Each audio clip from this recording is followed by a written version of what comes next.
Quinta, a oferta de moeda não deve variar, aí ele está seguindo Mises, exceto o necessário para contrabalançar as variações na velocidade de circulação. Aí ele está fazendo uma concessão ao monetarismo. E alguns austríacos criticam, eu acho que com uma certa razão. Porque os monetaristas dizem o seguinte: se a oferta de moeda crescer, vamos supor que eu tenho aqui essa folha, por sinal vocês esqueceram de assinar, essa folha é a demanda de moeda e a garrafa é a oferta. Se você tem um aumento na demanda de moeda, ou seja, na velocidade de circulação, a oferta deve crescer para acompanhar esse aumento. Isso é o que os monetaristas sempre sustentaram e o Hayek aí está fazendo uma pequena concessão. Um austríaco puro vai dizer: não tem nada que falar em velocidade de circulação, porque isso não existe. Mas os efeitos provocados pela integração dos negócios e as eventuais mudanças e métodos de pagamentos também deveriam afetar a oferta de moeda. A gente vai ter uma aula aqui, a penúltima, falando sobre essas diversas alternativas de sistemas monetários. Free banking, padrão ouro e outras coisas. Sexta, uma expansão monetária efetuada fora esses casos para o Hayek, danosa, porque encurta, depois de algum tempo, os processos de produção. Outra vez o efeito Conti-Erquino.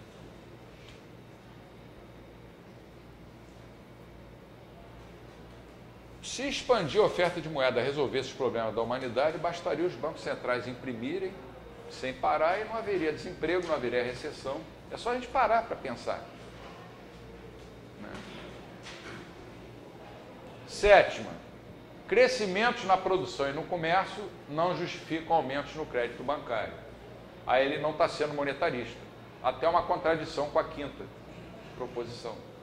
Porque para um monetarista, quando a produção está crescendo e as vendas, é razoável haver um aumento na oferta de moeda. Eu acho que a grande questão aí é saber qual a quantidade certa de moeda que deve circular em qualquer economia. A minha resposta hoje, com toda a convicção, é: ninguém sabe, ninguém pode saber e nunca vai saber. Só Deus. Então tem que deixar o mercado resolver. Ele vai resolver de uma ou de outra forma. O preço dessa caixa de som vai ser R$5 ou vai ser 40. Se tiver moeda de menos ou se tiver moeda de mais. O preço desse mouse aqui vai ser R$15 ou vai ser 80. E o processo da riqueza? Como é que a gente poderia, então, a partir disso tudo que está acontecendo, prever o aumento da riqueza para a sociedade? É imprevisível. É imprevisível. O que você pode afirmar é que com crescimento sustentado, a riqueza aumenta. A riqueza não é só formada por moeda. A riqueza é moeda e outros ativos financeiros e não financeiros. Apartamentos, iates. Os iates que todos vocês têm aqui, que um professor não pode ter, aviõezinhos a jato para transportar ministros. Isso tudo faz parte da riqueza. Como você vai medir isso? Os econometristas, como sabem que não é possível medir a riqueza, usam uma variável proxy, que é o PIB. Supondo que quando o PIB aumenta, a riqueza deve aumentar também na mesma proporção. Mas é uma coisa assim meio chutada.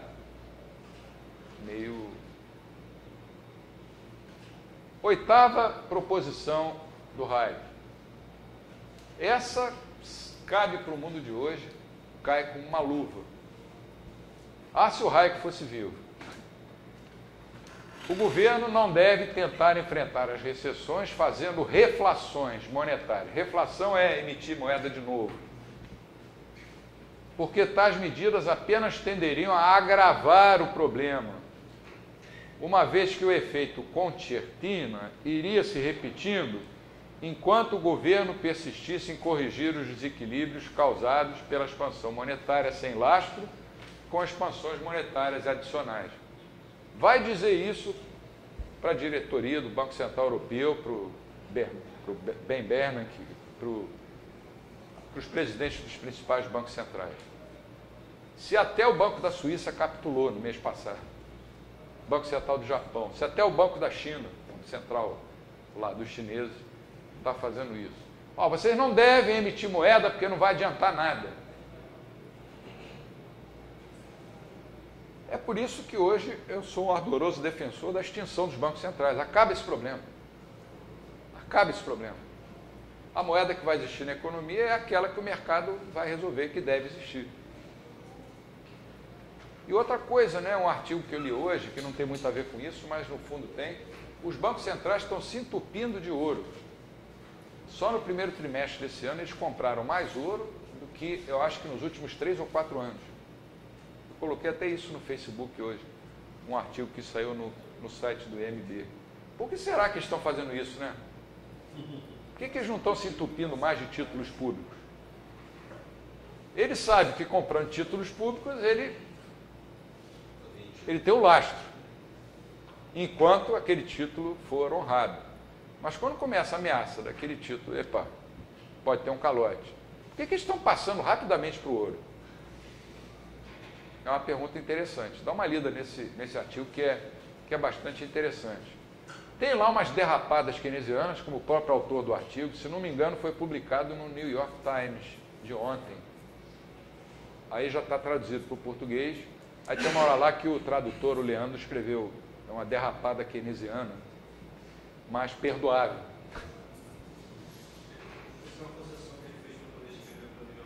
Para poder escrever para o New York Times, se você for puramente austríaco, você não escreve. Como eu não escrevo mais em jornal nenhum.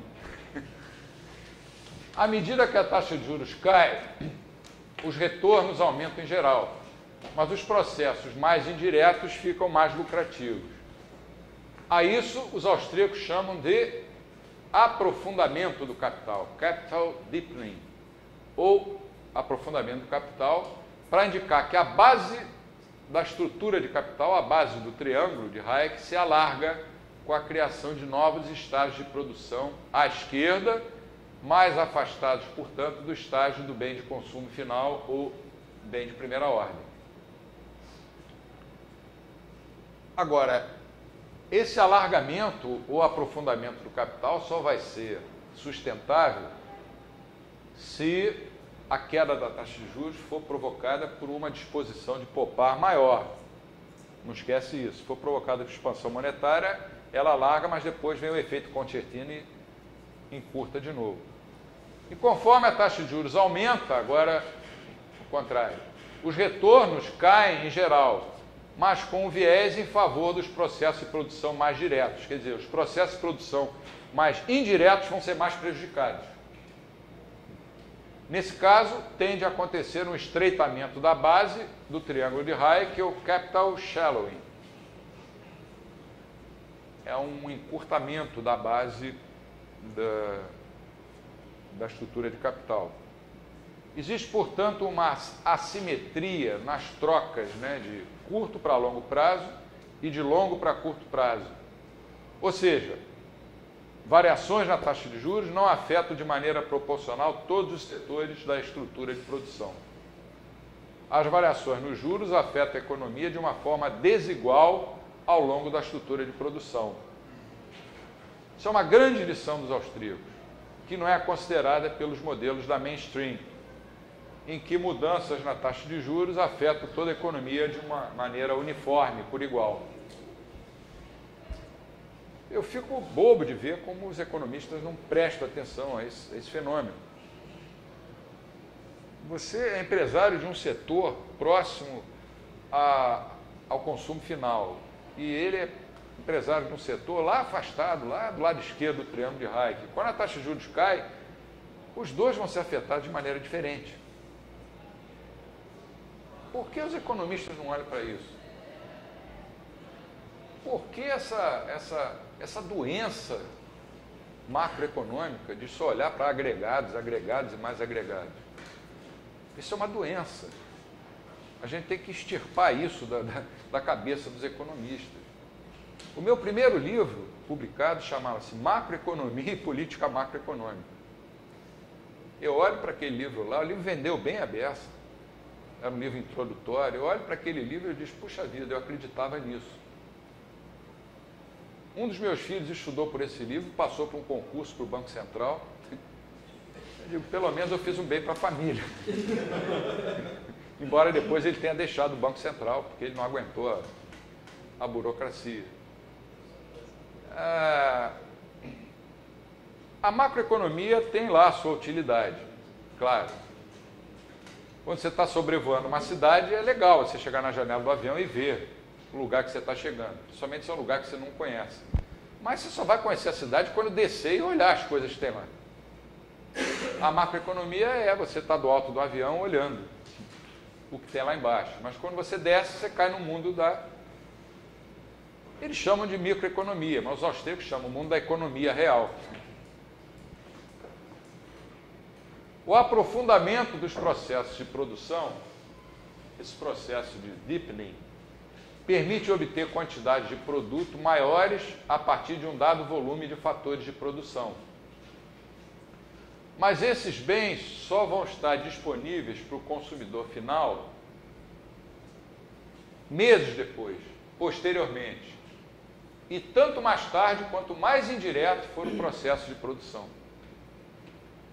Eis a decisão econômica, 2 pontos.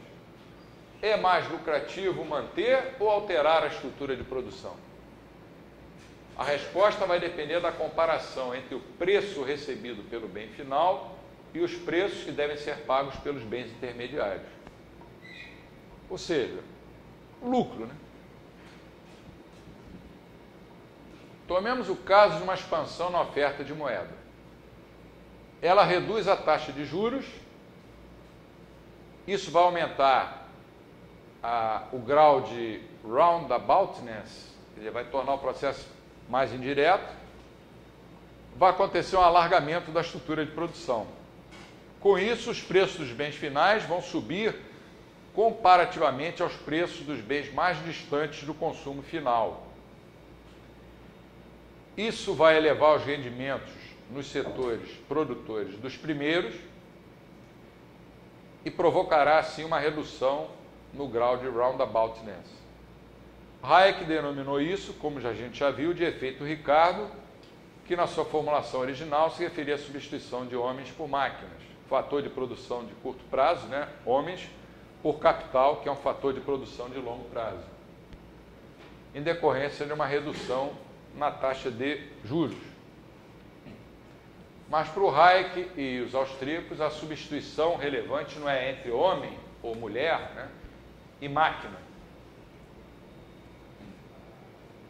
mas entre bens de capital de ordens menos elevadas e bens de capital de ordens mais elevadas ao longo da estrutura de capital. Na fase inicial do ciclo, a taxa de juros artificialmente baixa estimula os investimentos em bens de capital e em estágios mais afastados do consumo final. Estou fazendo uma pequena revisão aí. Isso provocará um cabo de guerra, uma disputa por bens de capital de ordens mais baixas, que são complementares aos de ordens mais elevadas. Os preços desses bens vão subir e isso vai aumentar a demanda por crédito, como Hayek chamou essa expressão em inglês, desperation borrowing. Como é que você traduz isso? É tomada desesperada de empréstimos, alguma coisa parecida com isso, né? Pessoas correm atrás dos empréstimos desesperadamente. E ele dizia, o Hayek, que as políticas keynesianas eram as políticas do desespero permanente. E o subsequente aumento da taxa de juros. Quando a taxa de juros sobe, isso vai encorajar a liquidação dos projetos de produção iniciados na primeira fase, mas que ainda não terminaram. Nessa fase, geralmente, entra o Banco Central e joga mais dinheiro na economia para sustentar esses setores. O que torna o processo mais complicado ainda de você analisar e de entender, né?